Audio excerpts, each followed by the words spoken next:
Ladies and gentlemen, please welcome to the stage Senator Barbara Boxer, former EPA Administrator Carol Browner, and President Bill Clinton.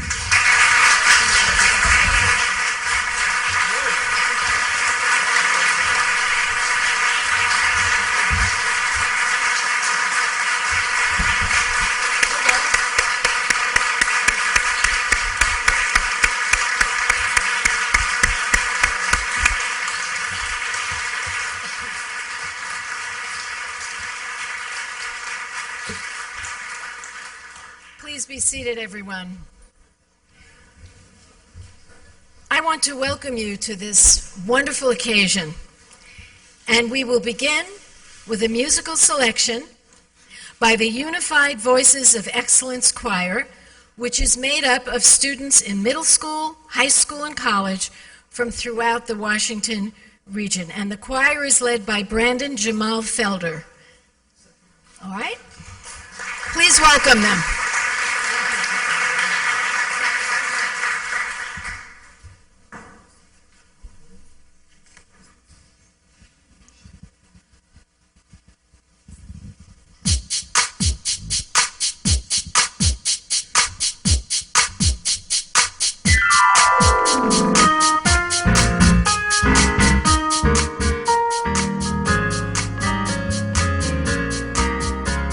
Oh, beautiful, for spacious skies, for amber waves of grain, for purple mountain majesties, above the fruited plain. America, I'm talking about America. Shed His grace on thee, and run thy good with brotherhood. Sea to shining sea. Oh, beautiful, for spacious skies, for amber waves of grain, for purple mountain majesties, above the fruited plain.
Thank you so much for getting us started on that wonderful note.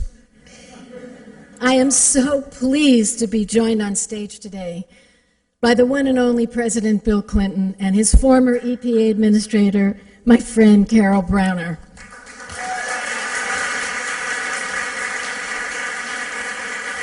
There are so many special guests here. Each of you is special. I'm going to introduce a few.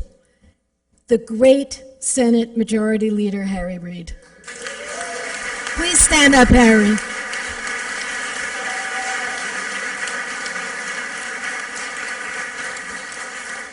The incredible, incomparable Democratic Leader of the House, Nancy Pelosi.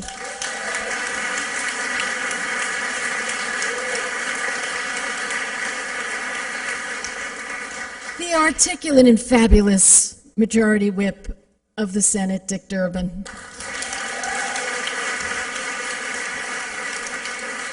And for my colleagues, I'm not going to give you any adjectives, we'd be here all day, but I want you to stand. Senator Ben Cardin, Senator Sheldon Whitehouse,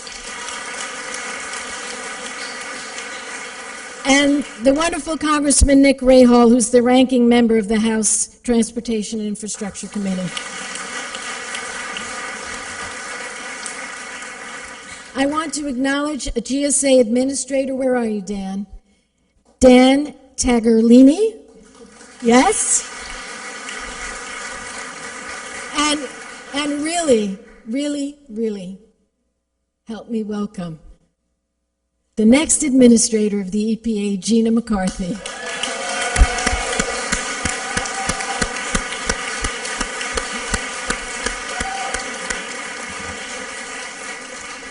I want to say that members of my family are here, Mr. President, and members of Hillary Clinton's family, so it's a family affair. And we have so many friends from the Clinton administration. It's just great to have this reunion. So welcome to this beautiful building, which in about an hour will forever be known as the William Jefferson Clinton Building.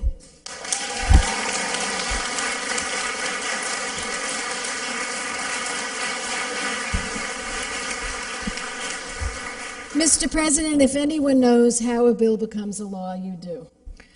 But this one, I'll tell you about it sometime. Eventually, this bill passed unanimously in both the House and the Senate, and because of that strong bipartisan support, we're here today honoring our former great president. And I do want to thank President Barack Obama for signing this bill into law. This is a very strong building. And Bill Clinton was a very strong president, and he continues to be a very strong leader. He has been honored many times for his accomplishments as president, as well as his leadership since he left office. In fact, the Abraham Lincoln Presidential Library Foundation awarded him the Lincoln Leadership Prize for his lifetime of service, citing his leadership in the longest economic expansion in American history,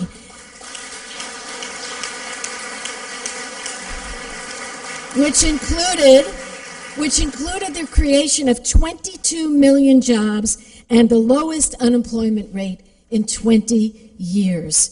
He was recognized for his role in converting the largest budget deficit in history to the largest surplus, decreasing the national debt, all while having the lowest government spending in 3 decades. President Clinton has also been recognized for his work in fighting AIDS. The Clinton Foundation has provided more than 5 million people access to life-saving HIV/AIDS treatment. Today, for just a moment, I want to focus on his environmental leadership. And his position has always been clear. A strong economy and a strong environment go hand in hand. Yes, that's the greatest secret. I put it in a more colloquial way. I say if you can't breathe, you can't work. It's pretty simple. Clean air, safe drinking water, cleaning up toxic sites, clean rivers and streams, that's all essential for a strong economy. And we all know how tough the challenge of climate change is. And thank God we have some reinforcements on that in the Senate. But it must be addressed. President Clinton created the first ever Office of Children's Health Protection at the Environmental Protection Agency. He signed legislation to strengthen drinking water standards in 1996, and I was so proud to author an amendment to that legislation that ensured that drinking water standards protected children. He cleaned up over 600 Superfund sites, more than 3 times as many as the previous 12 years, and he preserved and he protected more than 4 million acres of parks, monuments, and wilderness for us and for future generations. And since '05, when he established the Clinton Foundation, he's continued to be a global leader in creating solutions to critical public health and environmental challenges like climate change. But he does it in a way that's a win-win for everyone. So how fitting is it to name this beautiful building that houses the EPA after President Clinton? And now I want to call up President Clinton's EPA administrator. I am so proud to stand with a woman who was administrator of the EPA for the entire 8 years of the Clinton presidency. I was so pleased to have the opportunity to work with her and support her as she carried out the vision of President Clinton. She stood for what the American people want: common sense environmental protection. Ladies and gentlemen, please welcome former EPA Administrator Carol Browner.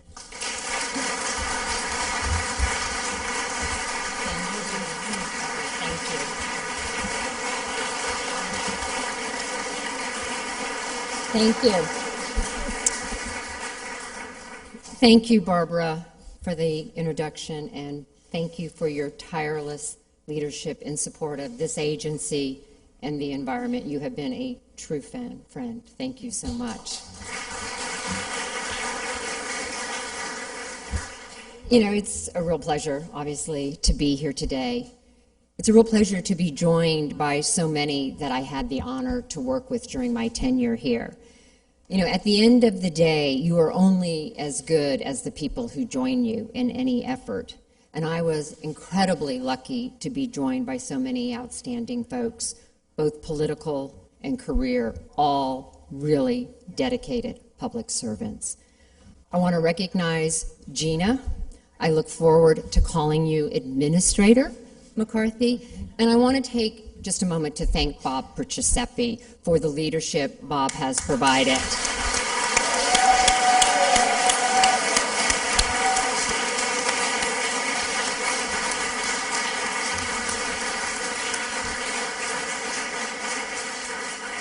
Let me also take a moment to recognize all the other members of the Clinton-Gore environmental team. It was a team effort. It was a big team.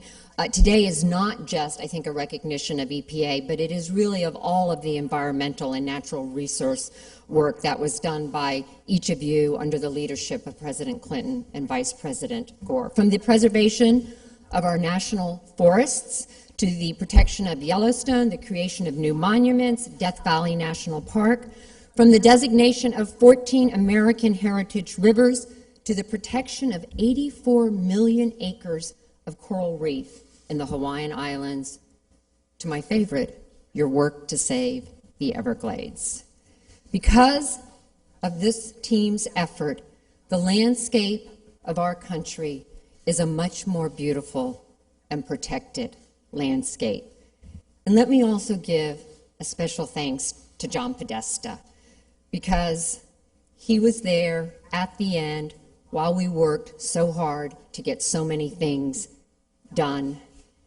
He always had his eye on the big picture, and John, I thank you for all of the leadership you provided.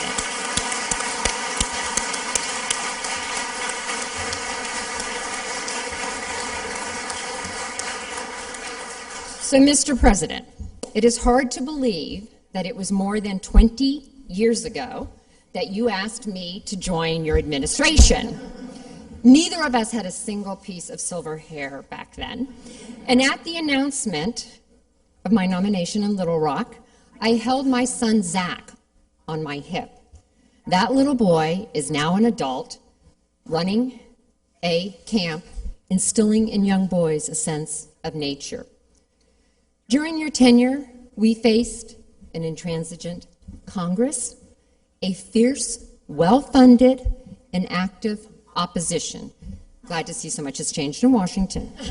But through your leadership, Mr. President, we found a way to succeed, especially when it came to protecting the public from the dangers of pollution. 20 years ago, we embarked on a journey that has led to unprecedented success in cleaning our air, our water, protecting our communities, and our children.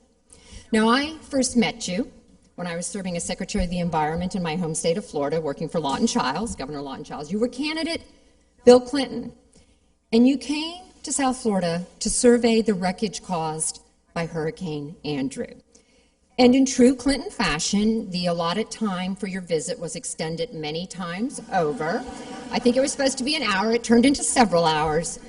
But what I saw that day was what Americans came to see: a gifted leader with the touch of a close friend. In Florida that day, you didn't come to witness disaster. You came to raise spirits. And time again, throughout your presidency, on environmental issues, economic issues, every issue, you lifted America's spirit when it was needed most.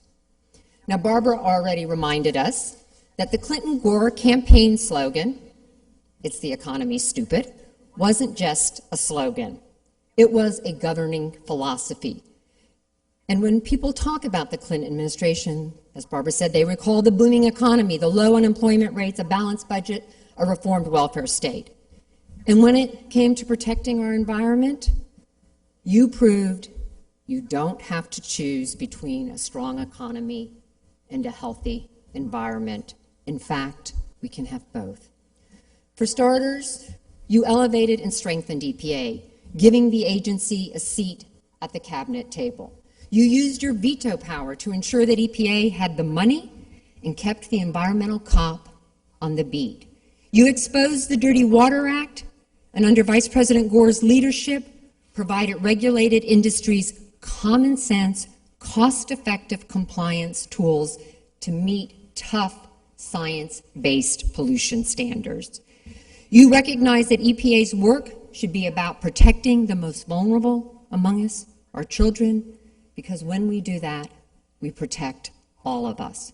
As Barbara said, we passed new laws to protect our food and drinking water that embodied that commitment to children's health, and you signed an executive order directing all of the federal government to take into account the health of our children. You held your own administration accountable with executive orders calling for efficiency in government buildings and requiring that federal agencies comply with pollution standards. And you knew that engaging the public is key to successful governance, that access to better and more information through programs like the Toxics Release Inventory would generate awareness and support for tackling our environmental challenges. Coming back here brings up a lot of memories, but I have to tell you about one of my earliest memories. It is your first address to Congress. You've been in office a short time, and there I am in my little cabinet position on the floor. And midway through the speech, you noted with some vigor and outrage the dismal record of the Superfund toxic waste program. And as I returned home, my father was calling, wanting to know what I had done wrong. And I had to explain to him that, I'd only gotten there, so I hadn't really done anything wrong. But, it's not often you get called out by both your president and your father on the same day. But I assured him we would be about fixing the program. And we did. 600 sites in 8 years compared to about 120 in 12 years. We did go to Congress, and we did ask them to help us change the law, but they didn't. So instead, we made the program work faster, fairer, more efficient with the law on the books. And today, those toxic waste dumps, vibrant parts of communities. We didn't just clean them up. We put them back into the community, soccer fields, parks, and even some golf courses. You launched the Brownfields program to convert low-level contaminated sites into usable space, creating jobs and enhancing community development. And again, Mr. President, you did it with no new law and no new money. Now, I am frequently asked, what were your best and worst moments at EPA. The worst was certainly the government shutdown. We sent our employees home. But it led to the best.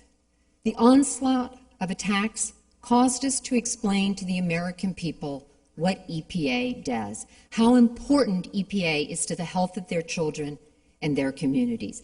The fight you led gave us the public support to set tough air pollution standards, to strengthen the ozone, the smog standard, and to set the first ever soot standard. As a result, we took the soot out of diesel fuels. We cleaned up toxic emissions from tailpipes and smokestacks, removing more than 50 million tons of dangerous air pollution. Now, some will remember the soot and smog standards were not without their controversy, but in the end, the Supreme Court, 9-0, Scalia writing the majority opinion, agreed. The administration had done it right. We had followed the Clean Air Act requirements. We had used the best available science to set a strong public health standard. When I look at the challenge of climate change, as daunting as it is, I am actually optimistic for our future. And I am optimistic because, Mr. President, you proved two things. That we don't have to choose between the economy and the environment, and that the power vested in the President by the Congress, our environmental laws on the books, are good and can be used to do good to protect our communities and the health of our children. This is a legacy that should not be overlooked. Leveraging executive authority in the 90s paved the way for the actions we need to take today. Because of a question posed to me by then Congressman Tom DeLay, your administration did the original legal analysis that found that the Clean Air Act of 1990 gives the President the authority to set the standards on carbon pollution. And the Supreme Court agreed with our legal analysis. And now, today, like what happened when you were in the Oval Office, President Obama is preparing to use his existing authority, granted by the Congress, affirmed by the Supreme Court, to take action to address the causes and impacts of climate change. And to all of you who still serve the public interest at EPA, I know you are up to the task. So, Mr. President, thank you for giving me the opportunity to serve you, the American people, the opportunity to get up every day for 8 years and come to work and think about how best to make our country a little bit better, our communities, our air, our water, a little bit cleaner. And thank you, Mr. President, for what you have continued to do on behalf of the environment. You have most certainly not slowed down. You have proven and are proving that real action on climate change is achievable, that cutting carbon can fuel economic opportunity, create jobs, and improve our world. I can think of no better recognition of your environmental leadership and ongoing commitment to finding the environmental solutions of today for tomorrow than that this building bear your name. Congratulations.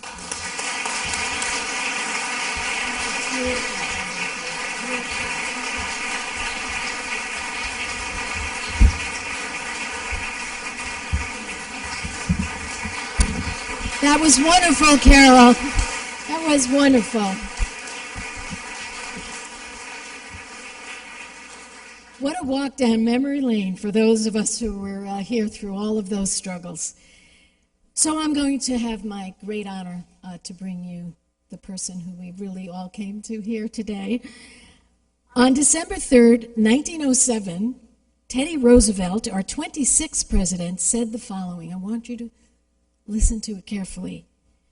To waste, to destroy our natural resources, to skin and exhaust the land, instead of using it so as to increase its usefulness, will result in undermining the very prosperity which we ought by right to hand down to our children. President Clinton, you have carried that vision out, and you're still carrying out that vision.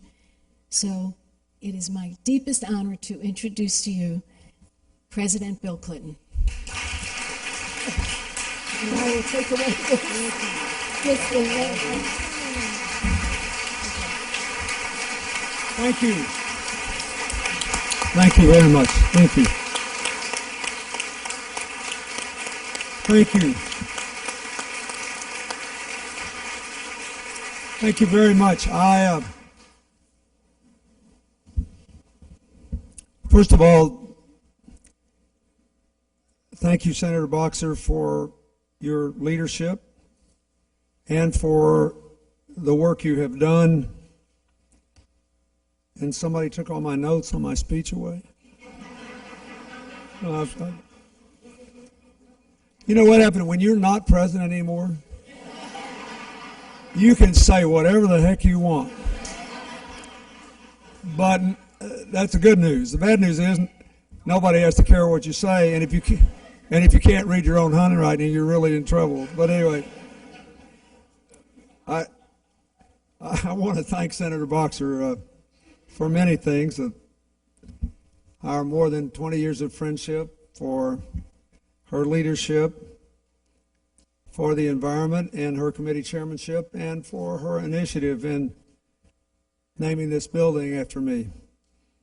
I want to thank Carol Browner, who did serve the whole 8 years, and we started together, we ended together, and I think she's still the longest serving EPA administrator in history, and she did a magnificent job.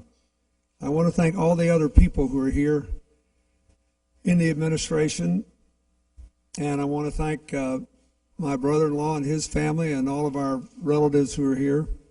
But especially I want to thank those of you who were part of the environmental team. Thank you, Katie McGinney, and thank you, John Podesta, especially, and I want to thank Bruce Babbitt. He's not here, but Hattie is here, and she was also part of the administration. He established a stunning record at the Department of the Interior, and I think we'll all be benefiting from it as long as this country's here. I thank George Frampton and all the people who were part of our environmental policy making process, and all the people at all the other agencies apart from EPA and Interior who had an impact on our environmental policy. I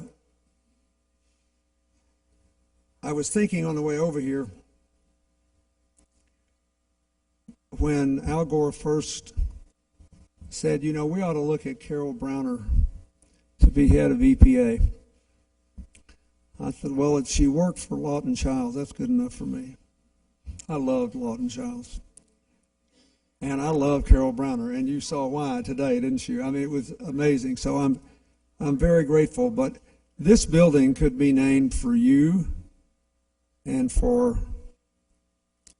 Katie and for Bruce, and it certainly could be named for Al Gore.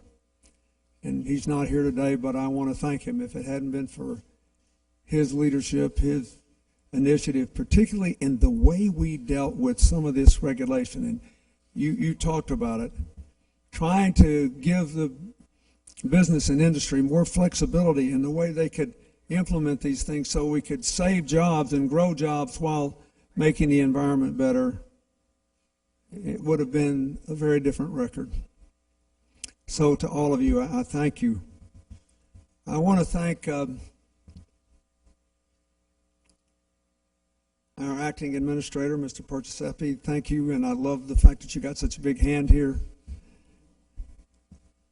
Thank you, Gina McCarthy, for your willingness to serve. I thank your predecessor in her absence, Lisa Jackson, a longtime friend of mine. The real message of this day is, as has been said before by Senator Boxer and by Carol,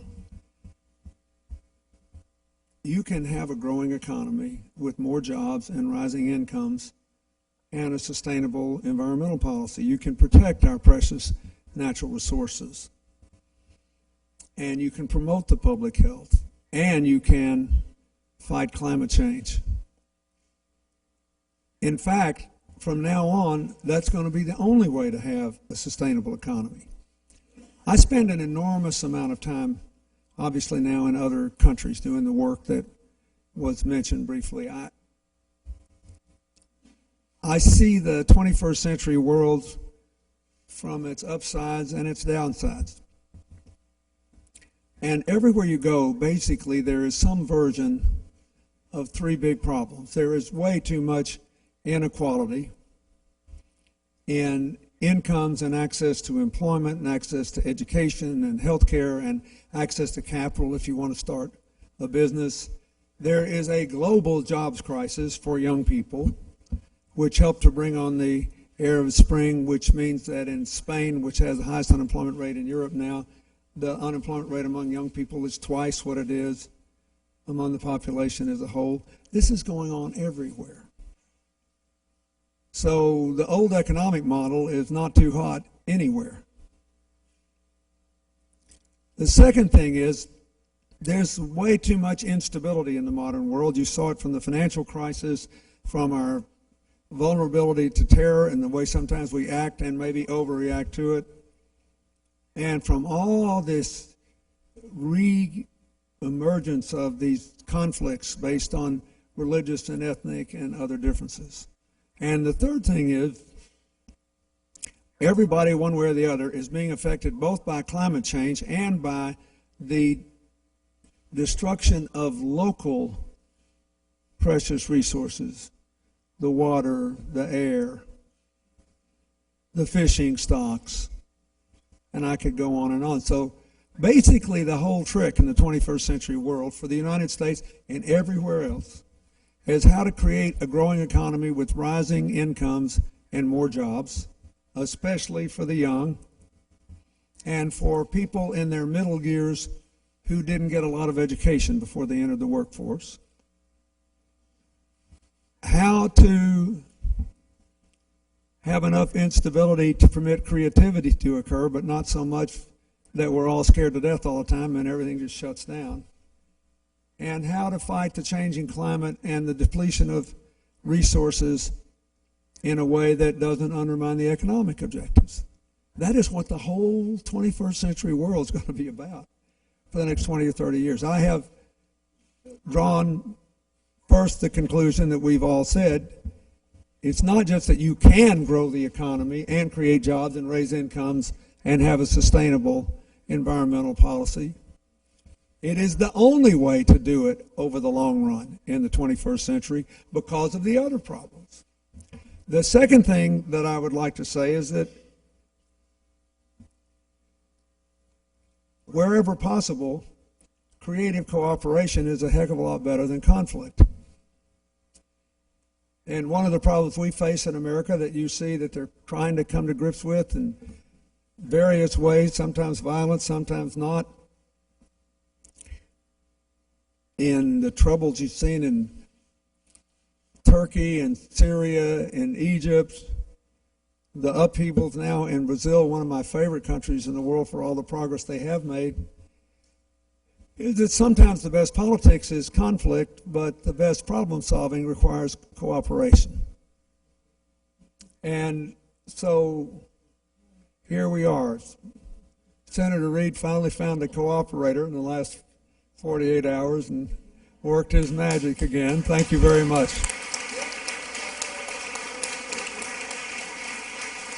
So what I would like to say about this naming and its significance and the environmental issues is that, first of all, from now on, we're going to need a comprehensive approach. I'm very proud of all the things that Carol led the EPA in doing and the things that she mentioned. But let me just say again, we had never, as she said, we had never before tried to regulate ambient air pollution through the EPA. But the work that was done on that and other air issues meant that when I left office, there were 43 million more Americans breathing air that met federal standards, which means less asthma among young people and fewer senior citizens dying because of air pollution. It affected millions of people. Who can say a government should walk away from that? I'll make you a prediction that in China, because of the air pollution in the greater Beijing area, there will be a massive effort to clean it up, and everybody will be wringing their hands that their growth model is going to be undermined. And what will happen is it will lead to more local investment, more local employment, more local expenditure of cash at home instead of through the trade system, and they'll all be better off, and they'll wonder why in the heck they ever had to build those bubbles over playing fields at schools to protect children's lungs. They're going to go through the same thing. That was really important. Cleaning up 600 brownfields as opposed to less than 150 in the previous 12 years meant that there were economic resources unleashed as well as improvements in public health. Having the first, this is unbelievable, the first effort to improve food safety standards related to the exposure of food to pesticide residue since the 1950s made a huge difference in the quality of food safety in this country. There are practical consequences in the lives of people. So I thank you for all that you did. And I also appreciate the fact that we were able to inject the importance of considering the impact of environmental challenges on vulnerable populations like children and people who were in certain lines of work and elderly people, and the importance of environmental justice in minority and poor communities, recognizing that there were more toxic dumps in places that didn't have enough money to stage not in my backyard demonstrations and enough political influence to get it done. So being comprehensive is important. It's also important in the preservation of natural resources. One of the things John Podesta helped me steer through was the protection of 58.5 million roadless acres at the end of my second term. And I want to say more about that in a moment, but the Audubon Foundation said that was the most important conservation move in 40 years. It matters. The 21 national monuments, Grand Staircase Escalante in Utah, 1 million acres around the Grand Canyon, protecting almost 400,000 acres of the sequoias in California. These things make a difference. 84 million acres in the coral reefs of the northern Hawaiian Islands. These things matter to the future of our country and of our planet. And the second thing I'd like to say is that it really does matter if you can find a cooperative way to do this. Now, there are basically 4 examples I'd like to cite of this. First, 2 specific ones. In 1993, we hauled the whole environmental cabinet and sub-cabinet and half the White House out to Oregon to have a meeting on the requirement that we preserve the old-growth forests. It was clearly required by the law. We went there and took the federal government to them and sat down with all the stakeholders, including the timber companies, people representing the workers in the timber industry, and said, we're going to do this, but we are going to do it insofar as we possibly can in a way that saves as many jobs as possible and finds people something to do. And 20 years later, people out there still look back on that moment as a watershed change in the way they related to the national government. Nobody pretended no hard decisions had to be made, but it mattered. Then a few years later,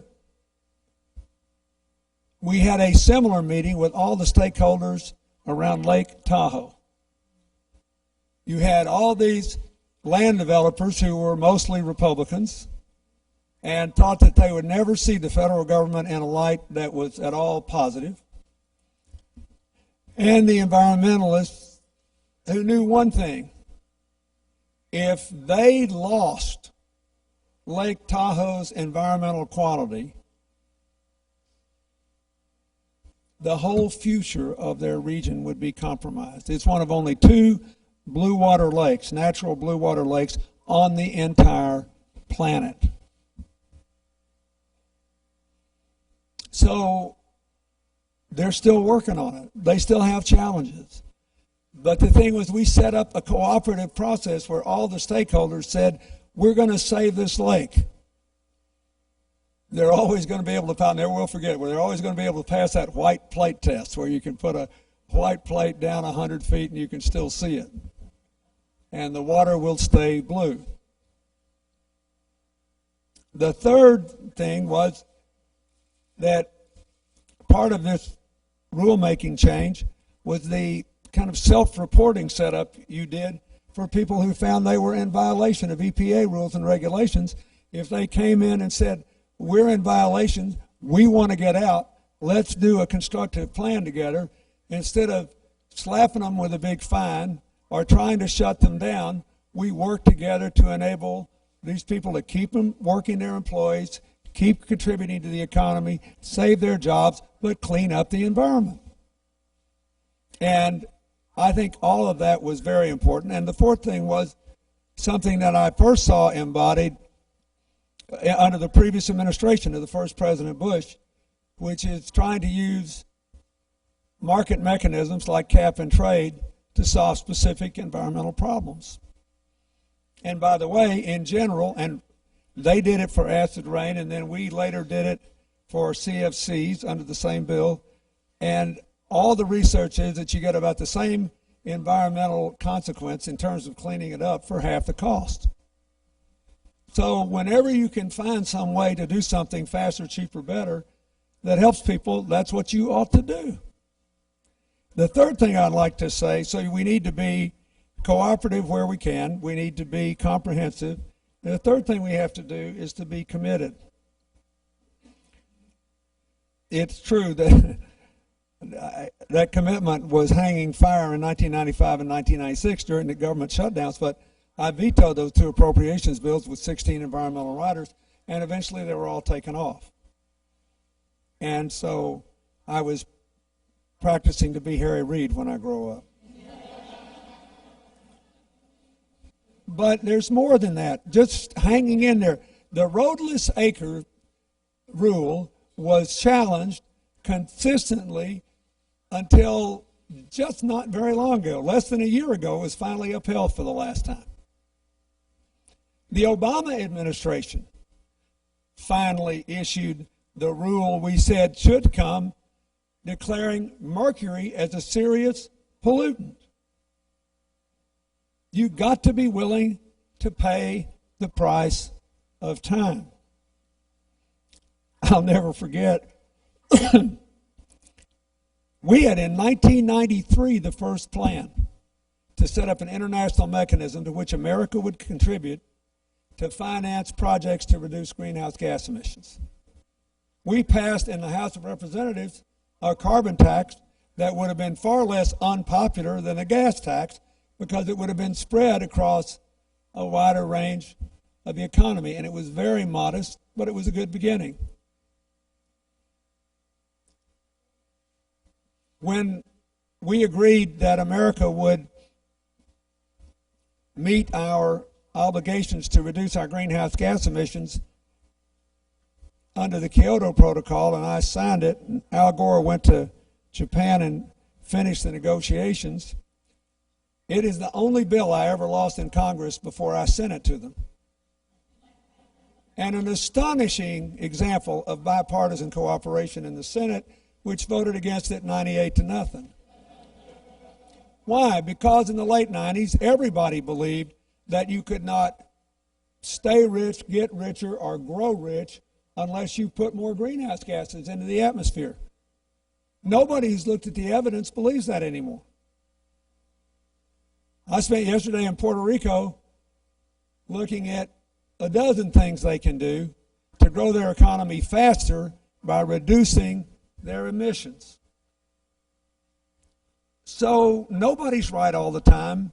Nothing is possible whenever it first occurs to you to do it. We all have to work together, but the main thing is you got to stay committed. You have to cooperate where possible. And you can't pretend that any of these environmental issues don't matter. I got tickled. I saw an article in the paper today where a man I actually like a lot said, well, naming this building after him is not an obvious fit. He was obviously involved in the economy.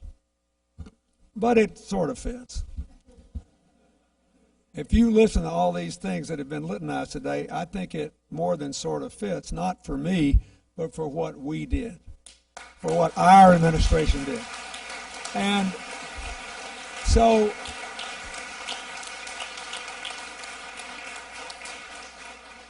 I ask you to remember this. It's a solemn obligation.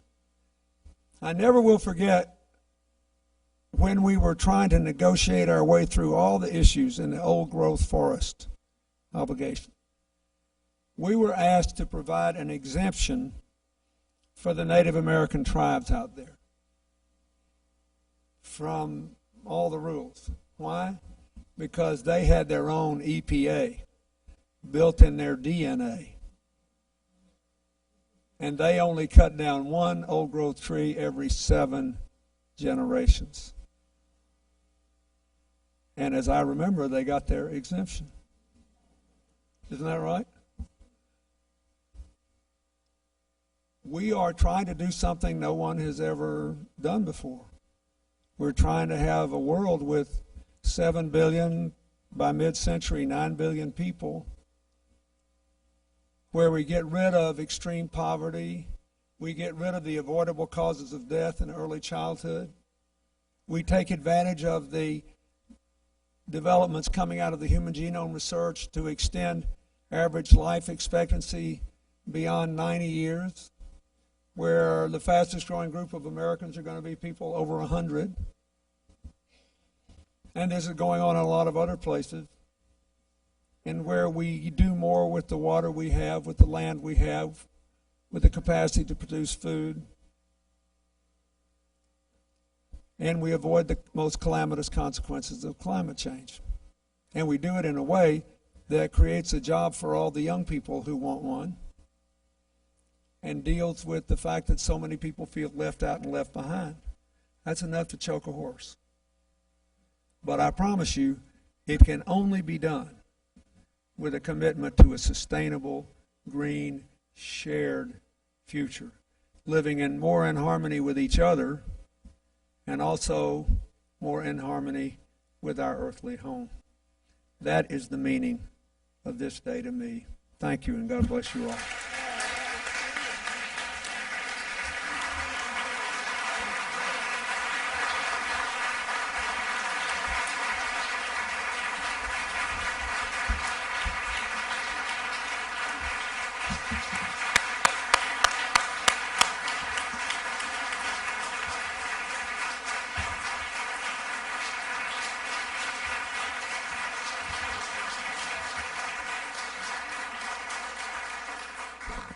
Well, I'm going to ask Senator Reid and, yes? Carol just pointed out I didn't see the bald head of Dan Glickman out there, Oh, Danny. who oversaw our forest and the 58 million rolling acres. Thank you very much. You know, there was one person nobody mentioned, but I'm going to, because she served on my committee with great distinction, and she fought so hard for the health and safety of all of us, particularly our children, and that's Hillary Rodham Clinton. I thought I'd mention her because I know how excited she is about this as well. So I'm going to ask if our leader will come up, Senator Reid, and our Democratic leader, Nancy Pelosi. If I had more room, I'd invite everybody, but we don't. Harry, you have a very special job. You have to stand on that side. Nancy, you stand over here. If this better work is all I can say. We've practiced this a few times. Harry, you go on that side, but don't do it. Don't touch anything yet. Don't. This is okay. And the president should stand over here. Carol, over here.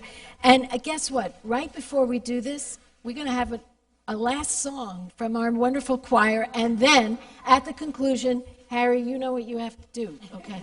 Go ahead. This might be harder than what you did to lead us out of the filibuster morass, but please go ahead. Will you close with I want you to know this is a song that the president himself requested.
was shining, and I was strolling, and the wheat fields waving, and the dust clouds rolling as the fog was lifting. Our voice was chanting.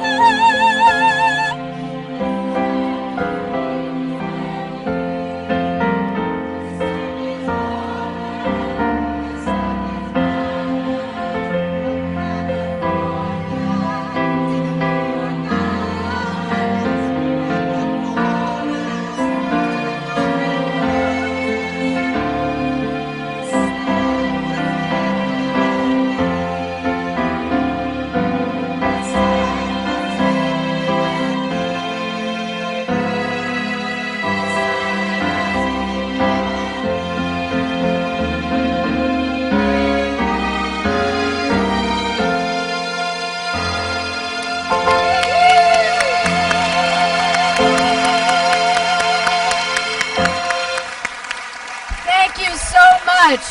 The Unified Voices of Excellence Choir. That was wonderful. That was just wonderful. Now, this is the only time in my life that I can actually boss my leader around. So this is a moment I'm so excited about. When I tell you, Senator Reid, it's your turn to unveil it now. Yay! The William Jefferson Clinton Federal Building. And you're all welcome to come up and congratulate the president. So come on up.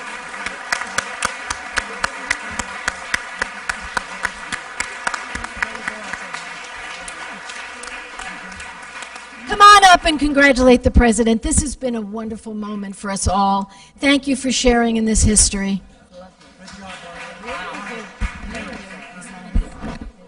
More than a dedication, it was able to enshrine